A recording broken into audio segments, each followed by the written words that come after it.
ಪರಮೇಶ್ವರ್ ಅವರೇ, doctor G Parameshwar ಅವರೇ, ಇಷ್ಟೇ ಕಾಳಜಿಯನ್ನು ನೀವು ಆ ಪಾಕ್ ಪರ ಘೋಷಣೆ ಕೂಗಿದವರ ವಿಚಾರಣೆಗೆ ತಗೊಂಡಿದ್ರೆ ಬಹುಶಃ ಅದು ಇಷ್ಟೊತ್ತಿಗೆ ರಿಪೋರ್ಟೇ ಬಂದಿರೋದು.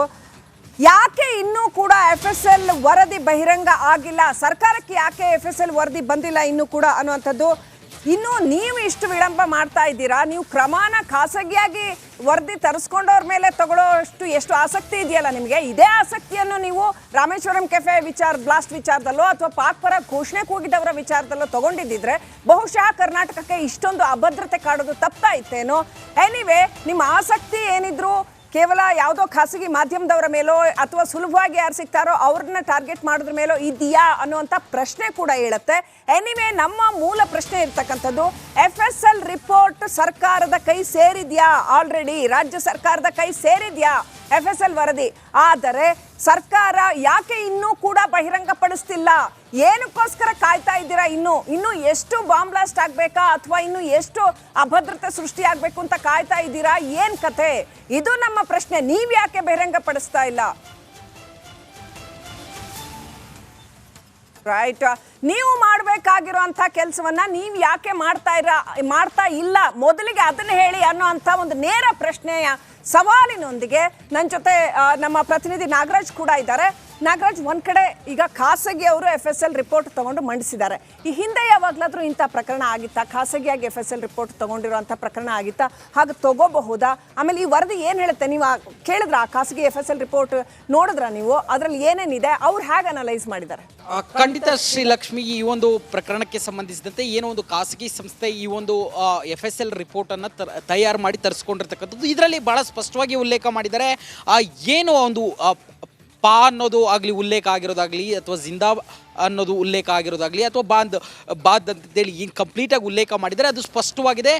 ಇದನ್ನು ಭಾಳ ಸ್ಪಷ್ಟವಾಗಿ ಹೇಳ್ಬೋದು, ಇದು ಪಾಕಿಸ್ತಾನ್ ಜಿಂದಾಬಾದ್ ಅಂತಲೇ ಕರೆದಿರೋದು, ನಸೀರ್ ಸಾಬ್ ಜಿಂದಾಬಾದ್ ಅಲ್ಲ ಅಂತೇಳಿ ಭಾಳ ಸ್ಪಷ್ಟವಾಗಿ FSL ರಿಪೋರ್ಟ್ನಲ್ಲಿ, ಖಾಸಗಿ ಸಂಸ್ಥೆ ನಡೆಸಿರ್ತಕ್ಕಂಥ FSL ರಿಪೋರ್ಟ್ನಲ್ಲಿ ಉಲ್ಲೇಖ ಮಾಡಿರ್ತಕ್ಕಂಥದ್ದು. ಹಾಗಾದರೆ ಒಂದು ಖಾಸಗಿ ಸಂಸ್ಥೆ ಇಷ್ಟು ತ್ವರಿತವಾಗಿ FSL ರಿಪೋರ್ಟನ್ನು ಕೊಡ್ತಾ ಇದೆ ಅಂತ ಹೇಳಿದ್ರೆ ಈ ರಾಜ್ಯ ಸರ್ಕಾರಕ್ಕೆ ಯಾಕೆ ಈ ವಿಚಾರದಲ್ಲಿ ಸಾಧ್ಯ ಆಗ್ತಾ ಇಲ್ಲ ಅನ್ನೋ ಒಂದು ದೊಡ್ಡ ಪ್ರಶ್ನೆ ಇದ್ದಿರ್ತಕ್ಕಂಥದ್ದು. ಯಾಕಂತಂದರೆ ಏನು ಅಲ್ಲಿ ವಿಧಾನಸೌಧದಲ್ಲಿ ಬಂದು ಪಾಕಿಸ್ತಾನ್ ಜಿಂದಾಬಾದ್ ಅಂತ ಕೂಗಿದ್ರೆ ಇಡೀ ರಾಜ್ಯದ ಭದ್ರತೆ ಅಥವಾ ದೇಶದ ಆಂತರಿಕ ಭದ್ರತೆಗೆ ಸವಾಲಾಗುವಂಥ ವಿಚಾರನ ಇಟ್ಕೊಂಡು ನಮ್ಗೆ ಇನ್ನೂ ರಿಪೋರ್ಟ್ ಬಂದಿಲ್ಲ, ನಾವು ಇವ್ರು ರಿಪೋರ್ಟ್ ಮಾಡಿರೋರು ಯಾರು ಅಂತಂತೇಳಿ ಪ್ರಶ್ನೆ ಮಾಡ್ತಾ ಇದ್ದಾರೆ. ಅಂದರೆ ಈ ರಾಜ್ಯ ಸರ್ಕಾರಕ್ಕೆ ಈ ದೇಶದ ಆಂತರಿಕ ಭದ್ರತೆ ಮತ್ತು ರಾಜ್ಯದ ಆಂತರಿಕ ಭದ್ರತೆ ಮೇಲೆ ಎಷ್ಟು ಕಾಳಜಿ ಇದೆ? ಯಾಕಂತಂದರೆ ಒಂದು ವೇಳೆ ಪಾಕಿಸ್ತಾನ ಜಿಂದಾಬಾದ್ ಅಂತ ಕೂಗಿದ ವ್ಯಕ್ತಿ ಯಾವುದಾದ್ರೂ ಬೇರೆ ಹಿನ್ನೆಲೆ ಏನಾದರೂ ಇದ್ರೆ ಆತನ ತಕ್ಷಣ ಕಸ್ಟಡಿಗೆ ತೆಗೆದುಕೊಂಡು ಆತನ ಹಿನ್ನೆಲೆ ಏನು, ಆತ ಯಾಕೆ ಹೀಗೆ ಪಾಕಿಸ್ತಾನ ಜಿಂದಾಬಾದ್ ಅಂತ ಕೂಗೋ ಹಿಂದಿನ ಮೋಟಿವ್ ಏನು, ಯಾರನ್ನಾದ್ರೂ ಬೇರೆಯವ್ರನ್ನ ಪ್ರೇರೇಪಣೆ ಮಾಡ್ತಾ ಇದ್ದಾನೆ ಈ ರೀತಿಯ ದೇಶದ್ರೋಹಿ ವಿಚಾರಗಳಿಗೆ ಅಥವಾ ಕೇವಲ ಆ ಕ್ಷಣಕ್ಕೆ ಕೂಗಿದ್ದ, ಈ ಎಲ್ಲವನ್ನು ಪರಿಶೀಲನೆ ಮಾಡಬೇಕಾದಂಥ ಗುರುತರ ಜವಾಬ್ದಾರಿ ರಾಜ್ಯ ಸರ್ಕಾರದ ಮೇಲೆ ಇದೆ. ಆದರೆ ಪರಮೇಶ್ವರ್ ಅವರು ಹೇಳ್ತಾ ಇದ್ದಾರೆ ಇನ್ನೂ ಬಂದಿಲ್ಲ, ಅಡಿಷನಲ್ ವಿಡಿಯೋಗಳನ್ನು ಕೇಳಿದ್ದಾರೆ, ಕೊಡ್ತಾ ಇದ್ದೀವಿ. ಅಲ್ಲ ಸ್ವಾಮಿ, ಈ ದೇಶದ ಆಂತರಿಕ ಭದ್ರತೆಗೆ ಸವಾಲಾಗುವಂಥ ವಿಚಾರ ಇರುವಾಗ ನೀವು ಒಂದು ಖಾಸಗಿ ಲ್ಯಾಬ್ ಇಷ್ಟು ತ್ವರಿತವಾಗಿ ಒಂದು ರಿಪೋರ್ಟನ್ನು ಕೊಡುತ್ತೆ. ರಾಜ್ಯ ಸರ್ಕಾರದ ಬಳಿ ಹೊಸ FSL ಕೇಂದ್ರಗಳಿದ್ದಾವೆ, ಹೊಸದಾಗಿ ಲ್ಯಾಬ್ರೋಟರಿಗಳನ್ನು ಮಾಡ್ಕೊಂಡಿದ್ದೀವಿ, ರಾಜ್ಯಾದ್ಯಂತ 6ಕ್ಕೂ ಹೆಚ್ಚು FSL ಕೇಂದ್ರಗಳನ್ನು ನಿರ್ಮಿಸ್ಕೊಂಡಿದ್ದೀರಿ. ನಿಮಗೆ ಯಾಕೆ ಸಾಧ್ಯ ಆಗ್ತಾ ಇಲ್ಲ? ಒಂದು ವೇಳೆ ಸಿಕ್ಕಿದ್ರೂ ಕೇವಲ ರಾಜಕೀಯ ಉದ್ದೇಶದಿಂದ ಸರ್ಕಾರಕ್ಕೆ ಕೆಟ್ಟ ಹೆಸರು ಬರುತ್ತೆ ಅಂತೇಳಿ ಈ ವರದಿಯನ್ನು ಮುಚ್ಚಿಡ್ತಾ ಇದ್ದಾರೆ ಅನ್ನೋದು ದೊಡ್ಡ ಪ್ರಶ್ನೆ ಆಗಿರ್ತಕ್ಕಂಥದ್ದು ಶ್ರೀಲಕ್ಷ್ಮಿ. ಓಕೆ, ಬಹಳ ನೇರವಾಗಿ ನೀವು ಕೇಳಬೇಕಾಗಿರೋ ಕ್ವೆಶ್ಚನ್ ಅನ್ನ ಕೇಳಿದ್ದೀರಾ ನಾಗರಾಜ್. ಅದು ನಮ್ಮ ಕರ್ತವ್ಯ ಕೂಡ. ನಾವು being journalist we should ask this question. ಖಾಸಗಿ ಅವ್ರನ್ನ ಟಾರ್ಗೆಟ್ ಮಾಡ್ಕೊಂಡು ಅವರಿಂದ ಓಡೋಗ್ತಾ ಇದ್ದೀರಲ್ಲ, ಮಾಡಿ ಅದನ್ನ ಆಮೇಲೆ ಮಾಡಿ. ಅದ್ರ ಮೊದಲು ನೀವೇನ್ ಮಾಡ್ತಾ ಇದ್ದೀರಾ? ನೀವ್ ಯಾಕೆ ಕೊಟ್ಟಿಲ್ಲ ವರದಿನ? ನೀವು ಇಷ್ಟರ ಒಳಗೆ ವರದಿ ಬಹಿರಂಗ ಪಡಿಸಿದ್ರೆ ಈ ಪ್ರಶ್ನೆನೇ ಬರ್ತಾ ಇರಲಿಲ್ಲ ಅಲ್ವೇ? ಯಾಕೆ ಸರ್ಕಾರ ಇಷ್ಟು ವಿಳಂಬ ಧೋರಣೆಯನ್ನ ಮಾಡ್ತಾ ಇದೆ? ಅಥವಾ ಇದನ್ನ ಲಘುವಾಗಿ ಪರಿಗಣಿಸಿದ್ಯಾ? ಹಾಗಾದ್ರೆ isn't it an important case for you? ನಿಮಗಲ್ದಿದ್ರೆ ನಮಗೆ ಇಂಪಾರ್ಟೆಂಟ್. ಅದು ಕರ್ನಾಟಕ ರಾಜ್ಯದ ಸುರಕ್ಷತೆ, ಕರ್ನಾಟಕದ ಎಲ್ಲ ಜನರಿಗೂ ಕೂಡ ಬಹಳ ಮುಖ್ಯ. ನೀವೇನ್ ಮಾಡ್ತಾ ಇದ್ದೀರಾ ಅನ್ನುವಂಥದ್ದು ಖಂಡಿತವಾಗ್ಲೂ ಜನಸಾಮಾನ್ಯ ಪ್ರಶ್ನೆ ಮಾಡ್ತಾ ಇದ್ದಾನೆ. ನೀವು ಪಾಕ್ ಪರ ಘೋಷಣೆ ಒಂದೇ ವಿಚಾರ ಅಲ್ಲ, ಅದಾಗಿ ಕೆಲವೇ ದಿನಗಳಲ್ಲಿ ಇಲ್ಲಿ ರಾಮೇಶ್ವರಂ ಕೆಫೆನಲ್ಲಿ ಬಾಂಬ್ ಸ್ಫೋಟ ಆಗುವಂಥದ್ದು.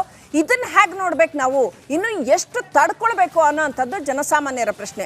ಇದನ್ನ ಪ್ರಶ್ನೆ ಮಾಡಬಾರ್ದಾ ಹಾಗಾದ್ರೆ? ಅಥವಾ ಇದನ್ನ ಪ್ರಶ್ನೆ ಮಾಡಿ ಯಾರಾದ್ರೂ ಮಾಡಿದ್ರೆ ನೀವು ಅವ್ರನ್ನ ಟಾರ್ಗೆಟ್ ಮಾಡ್ತೀರಾ? ಇದು ಕೂಡ ಪ್ರಶ್ನೆ. ಡಾಕ್ಟರ್ ಜಿ ಪರಮೇಶ್ವರ್ ಅವರೇ, you have to answer for all these questions. Being in your responsible position, ನೀವು ಇದಕ್ಕೆಲ್ಲ ಉತ್ತರ ಕೊಡಬೇಕಾಗತ್ತೆ. ನೀವು ಸುಮ್ಮನಿದ್ರೆ, ನೀವು ಚಾಪೆ ಕೆಳಗೆ ತೂರ್ಕೊಂಡು ಹೋಗ್ತೀವಿ ಸರ್ಕಾರದವರು ಅಂತಂದ್ರೆ ಅದನ್ನ ನೋಡ್ಕೊಂಡು ಸುಮ್ಮನಿರೋದಕ್ಕೆ ಇಲ್ಲ ಮಾಧ್ಯಮ. ಇಲ್ಲಿ ಮಾಧ್ಯಮ ಅದ್ರ ಕೆಲಸನ ಮಾಡೇ ಮಾಡುತ್ತೆ.